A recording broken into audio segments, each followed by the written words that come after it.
تقدري تنفذيها باي نوع خيط، مش شرط الخيط اللي انا بستخدمه. انا هستخدم الخيط ده مكرمية قطن، وكمان هستخدم معايا ابرة رقم 4.5.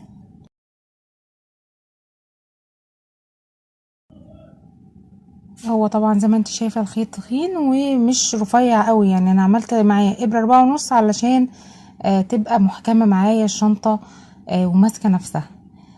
هشتغل كده في البداية، هعمل هنا 10 سلاسل. طبعا المقاس ده صغير، تقدري تكبري المقاس بانك تزودي عدد الغرز.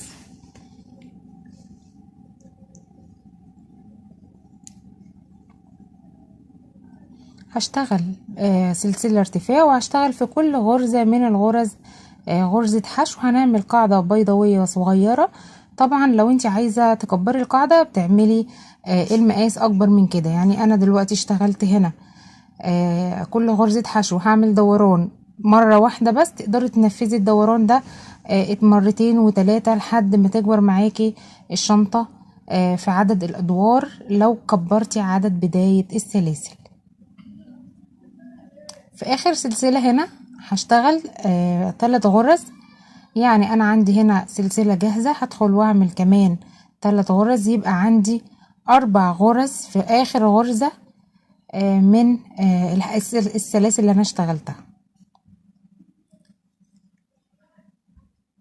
بعد كده هشتغل غرز عادية حشو في كل غرزة غرزة عادي خالص لحد اخر غرزة.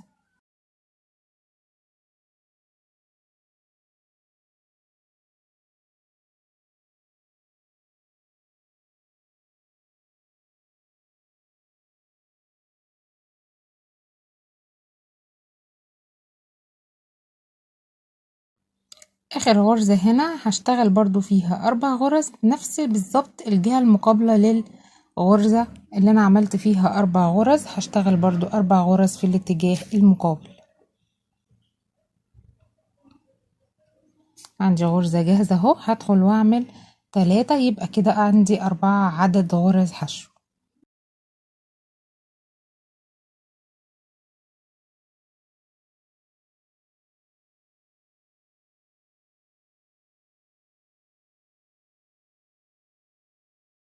بعد كده في الغرزة اللي انا كنت عملتها اول حاجة خالص دي هدخل فيها وهشتغل على طول داير ما يدور بدون اي قفلات. هشتغل واعمل غرزتين تزايد في الغرزة اللي ابتديت بيها من الشغل عشان ابتدي السطر الجديد، وبعد كده غرز حشو برضو فردي عادي.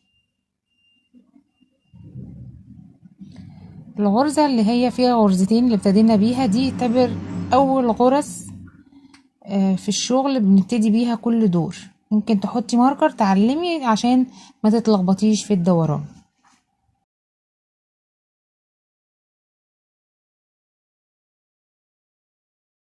بعد كده هيجيلي طبعا الاربع غرز اللي انا اشتغلتهم مع بعض، هشتغلهم كل غرزة منهم 2 في نفس الغرزة، وكده احنا بنعمل التزايد. يعني الاربعة هيبقوا عندي 8.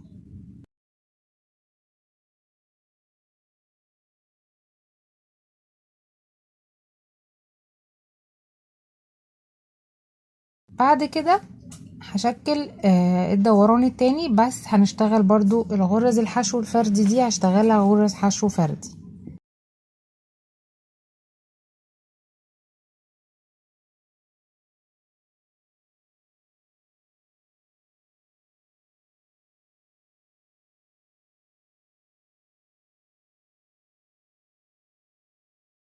هنا طبعا عندي التزايد، انا كده اوريدي عملت غرزة فيها تزايد، دي بداية الدور طبعا.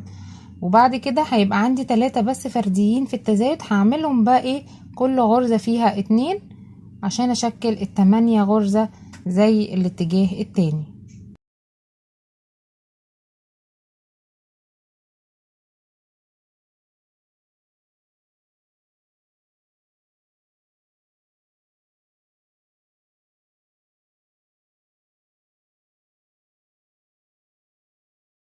خلاص انا بس الجزء ده هعمل فيه قفلة علشان هطلع بيه جسم الشنطة.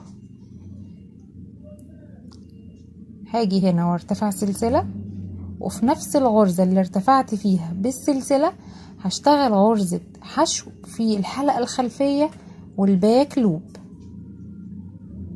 عشان الشنطة ابدأ في جسمها من جوه وتطلع معايا الجسم لجوه للشنطة. مش عايزاها بومبي، انا عايزاها الجسم طالع من الشنطة نفسها.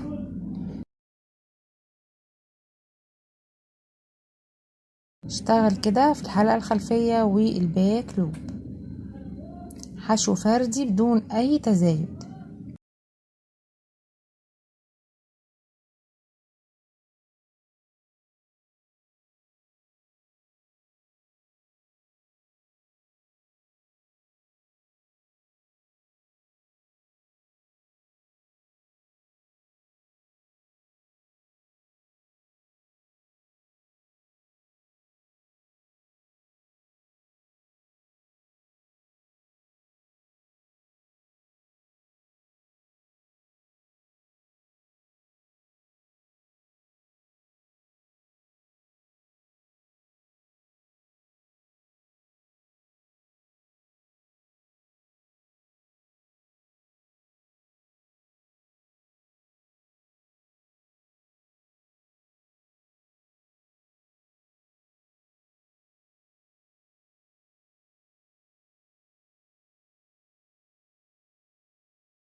وصلت كده للغرزة الأخيرة من غرز الحشو في بداية السطر الأول.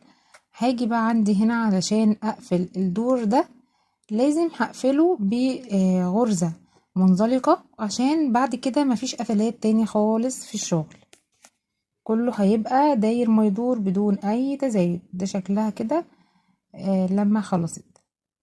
هرتفع سلسلة وفي نفس المكان هشتغل غرزة حشو في نفس السلسلة اللي أنا ارتفعت بيها.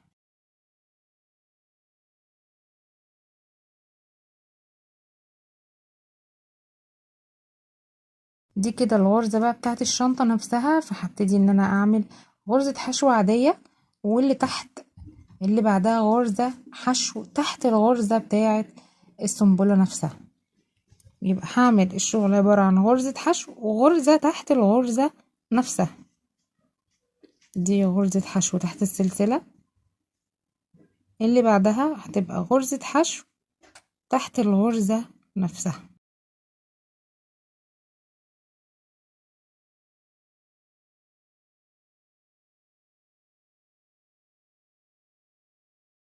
هكمل بنفس الطريقة غرزة حشو تحت السلسلة وغرزة حشو تحت غرزة السنبلة نفسها،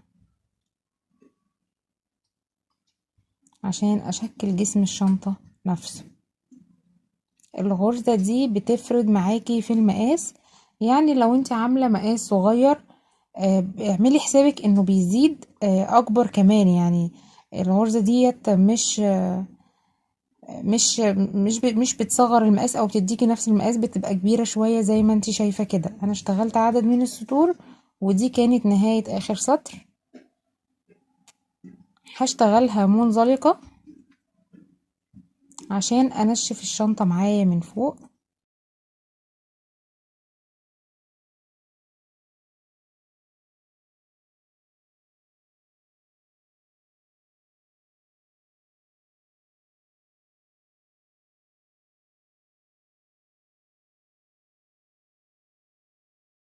مهمة جدا غرزة المنزلقة، لان هي بتدي الشنطة شكل وفي نفس الوقت بتبقى جامدة. طبعا هنا ممكن تركبي كبسولة او ممكن تعملي سوستة حسب اختيارك. انا هنا متاح عندي الكبسولة المغناطيس، هخيطها فيها استخدمها. ممكن تركبي سوسته بخياطة عادية خالص، مفيش اي مشكلة. هنا بقى حبيت ان انا اعمل الزينة من قدام، يبقى الدراع هشتغله من تحت لحد فوق.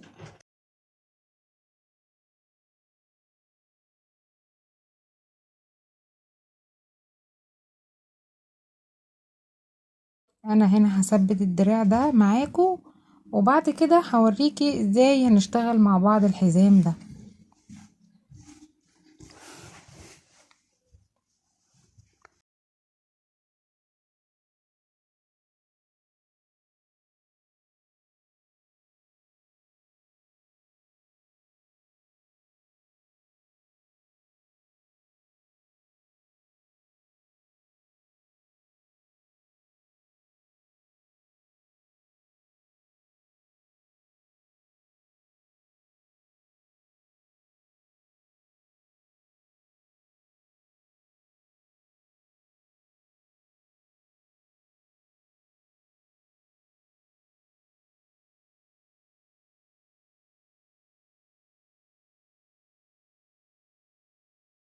هلا برضو مفيش مشكلة. هاجي هنا كده في بداية الخيط، طبعا انا ده هبقى اقصها عشان هاخدها معايا تحت الشغل. هدخل كده واعدي من الجنش، وهدخل واعمل سلسلة، وهدخل كمان مرة واعمل سلسلة كده. هعمل 3 سلاسل عشان اثبت بس الخيط ده معايا لما اجي اقصه. بعد كده هرتفع هنا كده سلسلة، يبقى عندي 1 2 3 3 سلاسل من الارتفاع. هاخد اخر سلسلة منهم وادخل تحتيها واسحب الخيط، يبقى عندي واسحب الخيط كده، يبقى عندي حلقتين على الابرة. اطلع من الحلقتين بالشكل ده. بعد كده هلف الخيط كده، عندي حلقتين اهم، بدخل تحت الحلقتين في الدوران، اسحب الخيط واكون عندي حلقتين جداد. كمان مرة بلف الخيط، وفي الحلقتين اللي في عاملين دايرة كده اهم بدخل فيها، اسحب خيط جديد واكون برضو حلقتين.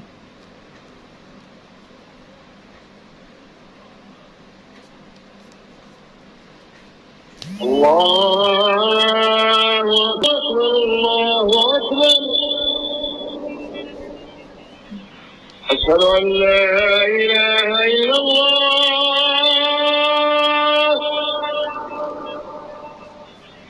أشهد أن لا إله إلا الله. أشهد أن محمدا رسول الله.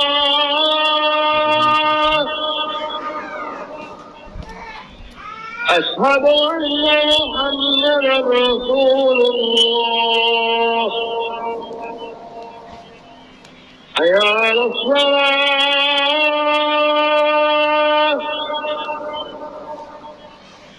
حي على الصلاة.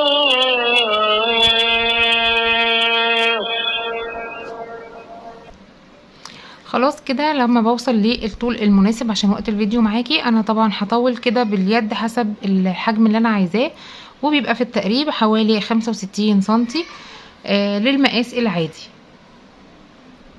هنهي بنفس بالظبط ما اشتغلت كده الشنطة، نفس البداية، نفس كده ما ابتديت الشنطة هانتهي في اليد بنفس الجنش وبنفس الغرز اللي انا اشتغلتها، وهدخل الخيط في الشغل وهركب اليد ديت في الشنطة بتاعتي.